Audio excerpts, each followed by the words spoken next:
Shalom Aleichem and welcome to Machin La'ira Online Smicha. To discuss a short halacha in this week's Parsha, Parshas Vayechi, we find, which is Negeya also to Hilchas Yom Kippurim, we find that the Gemara says in Maseches Yuma, Daf Pei Zayin Amud Aleph, Rabbi Yosi Bar Chanina says that Kol HaMavakesh Mitu Machavrei, anybody that is asking for forgiveness from a friend, in other words, you hurt a friend, you hurt his feelings or whatever, and you're asking for forgiveness, Al Yavakesh Mimenu Yosem Mishalish Pa'amim.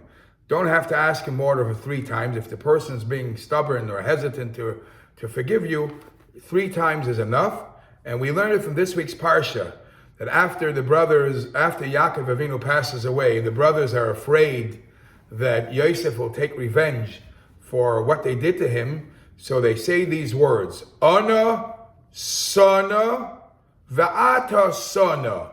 So 3 times the word sa, meaning pleading for forgiveness. I'm sorry, 3 times the word na is mentioned in this pasuk. From here we learn that you have to ask up to 3 times. Now it's also brought in Shulchan Aruch, and Hilchas, as mentioned before, in Hilchas Yom Kippurim, Siman Taf Reish Vav, Sif Aleph, and the Alter Rebbe Shulchan Aruch, Siman Taf Reish Vav, Seif Beis.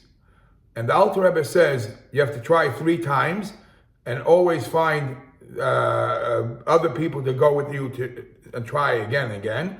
And the Alter Rebbe says, and if after 3 times he wasn't appeased, shuv ein zokok loy. You don't need to do it anymore. Yet he brings from the Ramah, even though you don't need to do it anymore, you should tell the public, tell 10 people that you tried to do what you're supposed to do, and the guy wasn't willing to forgive. So just so people shouldn't suspect him that he's too arrogant, he didn't want to ask for forgiveness. But if you asked 3 times and the guy didn't respond, just make sure people know you did your part, and then fine. Now I'm using the word fine because we find that this is a very big machlokes.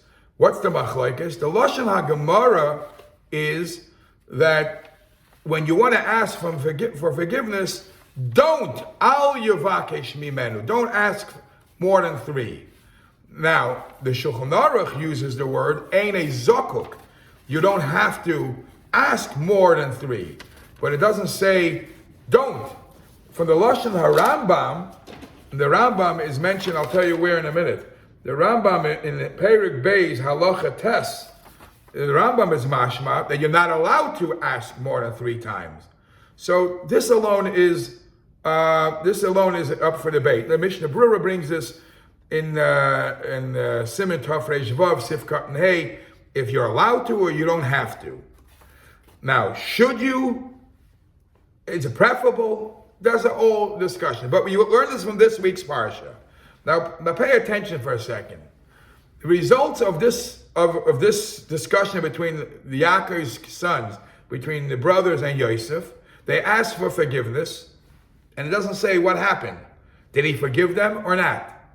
And the fact that we learn from here that you ask 3 times is also very, very funny. Says the Marsha on that Gemara, Yuma Pei Zayin Amud Aleph, the Marsha says, how could you learn it from Yosef? Yosef was a story that happened, and over there it was no, and they got the job done. Maybe if he wouldn't forgive after 3 times, maybe you have to ask again and again. How do we know that you shouldn't ask anymore? And the Marsha is mechadish that really Yosef forgave his brothers right away after the first time. And yet the pasuk says 3 times no, for me and you to know, for the future generations, that if ever a situation comes up to us, we have to ask for forgiveness up to 3 times. That's the shot in the Marsha. The problem with this whole discussion is we don't find anywhere clearly if Yosef forgive his brothers or not. Now we find a lot of interesting words that he spoke to them nicely. He comforted them. He says to them, "I'm Vayomer aleim Yosef al tiro ki asachas elikim ani." Am I God? In other words, you didn't disappoint me, you didn't hurt me. It's something that you have to deal with the Eibishter. And whatever you want to, however the Eibishter judges, he'll take care of it. So if you look in the Orach Chaim HaKadosh says, Yosef didn't forgive them. Yosef didn't forgive them. He says, it's something that you hurt the Eibishter, and it's the Eibishter's issue. But it's not something that I'm forgiving you. And the Orach Chaim HaKadosh adds a halachic twist. Because since at that stage in life, the Yidden were considered B'nai Noach, the whole concept of B'nai Noach, the whole concept of Mechila doesn't apply to B'nai Noach. That only happens from B'nai Yisrael on. So therefore, Yosef felt that he has no reason, no need to be Meichel them. Or he can't be Meichel them. Now, if you accept what the Orach Chaim HaKadosh says, or what the Rabbeinu Bechaya says, we understand one thing. Since Yosef did not forgive them, for whatever reason, so the sin still hovered over their head, then we understand why in history, it says in the Medrashim, it says in Medrash that that's why, because of what the brothers did, there's the Gzeras Haman, and that's why, because of what the brothers did, there's the famous Asara Harugei Malchus, that the 10 brothers sold Yosef, so as a punishment, 10 Harugei Malchus, 10 great martyrs in Jewish history. Because ultimately, he didn't forgive them. So they still have that sin hovering over them. But that's if you say that Yosef didn't forgive them. But in Sefer Chasidim, Siman Yud Aleph, it says clearly that a chassid is somebody who's ma'avir al midaisav, somebody he gives away. He even though he's born with certain rough attributes, he overcomes it. And they bring an example of Bnei Yaakov. Yosef was very, very hurt by his brothers. And nevertheless, machal lahem, he clearly forgave them of what they did. And he didn't take revenge. He didn't pay them back negative to what they did. So we see clearly that there was a mechila.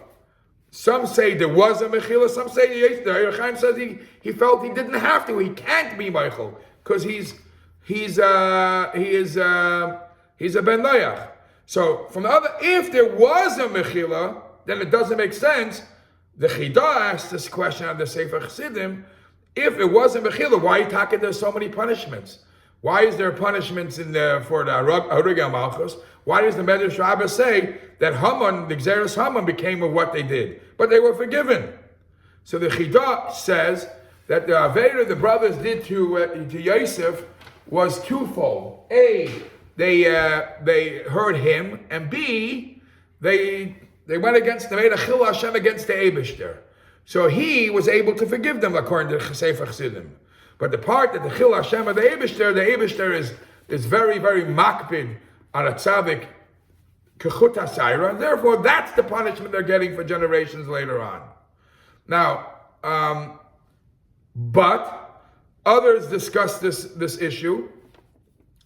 How is it that they are able to get the punishment despite the fact that they were forgiven? And this is discussed also in Shalos HaTshuvas Divrei Yatziv from the Orach Chaim Siman Reish Nun Ches from the Kleisenberger Rebbe. Was it a full forgiveness, and why are they getting punished? And did the Yidden have a din of? Did the people back then have a din of Bnei Noach where Mechila doesn't help, or din of Bnei Yisrael where Mechila does help? And this is a discussion in Paiskim.